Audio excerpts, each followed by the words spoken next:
Assalamu alaikum everyone, and this is Shahrukh Salim, physics teacher, and hopefully you all are fine. आज की इस video में हम solve करेंगे बुक के MCQs second year physics Sindh board new book and the chapter name is molecular theory of gases. तो इस chapter के एंड में जो है वो बुक के कुछ एमसीक्यूज हैं और इस वीडियो में हम इस चैप्टर के एमसीक्यूज को सॉल्व करेंगे।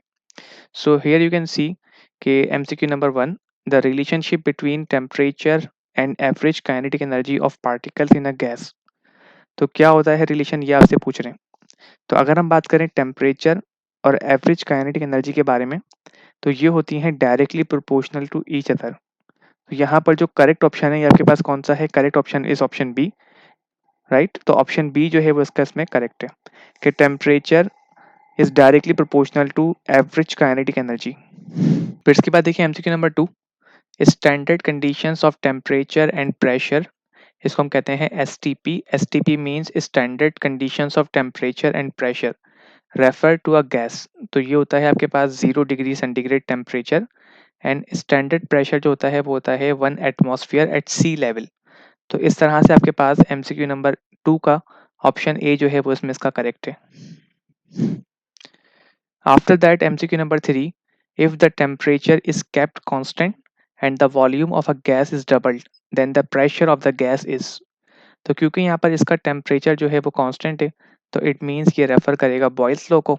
बॉयल्स लॉ में क्या होता है कि वॉल्यूम और pressure both are inversely proportional to each other. तो इस तरह से अगर आप वॉल्यूम को डबल करेंगे तो गैस का जो प्रेशर है वो रिड्यूस हो जाएगा 1/2 टू इट्स ओरिजिनल वैल्यू।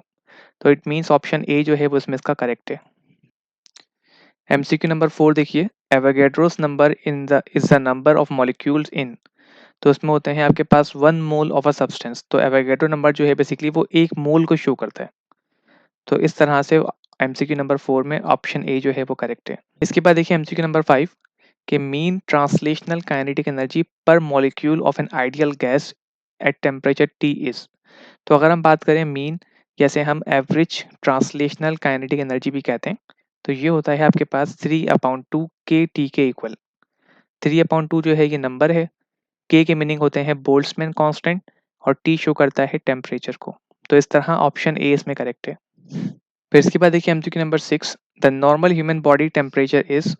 तो नॉर्मल ह्यूमन बॉडी का टेम्परेचर अगर आप देखें तो ये होता है 37 डिग्री सेंटीग्रेड, जैसे हम कहते हैं 98.6 डिग्री फ़ारेनहाइट। तो ऑप्शन ए जो है वो इसमें इसका करेक्ट है। इसके बाद देखिए MCQ number 7, the pressure P, the density rho and the average speed of the molecule of an ideal gas are related by the equation. तो pressure of an ideal gas, इसका फॉर्मूला होता है P equal to 1/3 rho V mean square.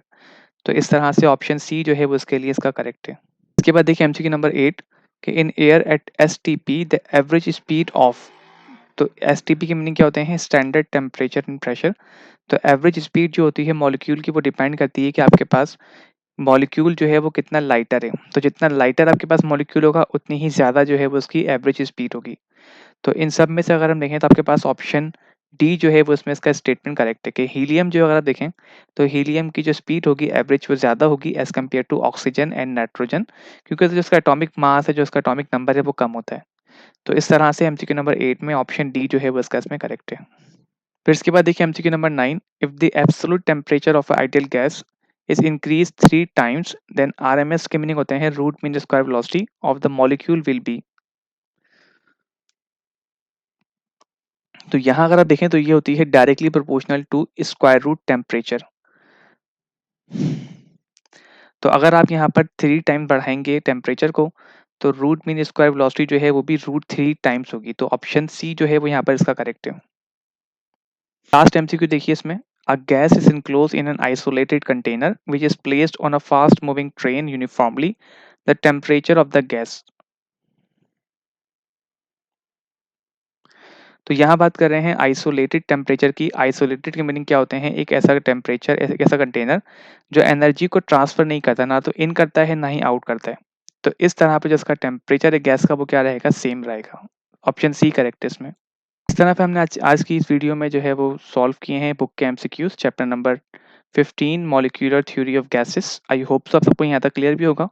इसके अलावा कोई problem हो या कोई एमसीक्यू समझ में नहीं आया हो तो आप कमेंट करके पूछ सकते हैं। And that's all for today. Thank you so much. अल्लाह हाफिज़।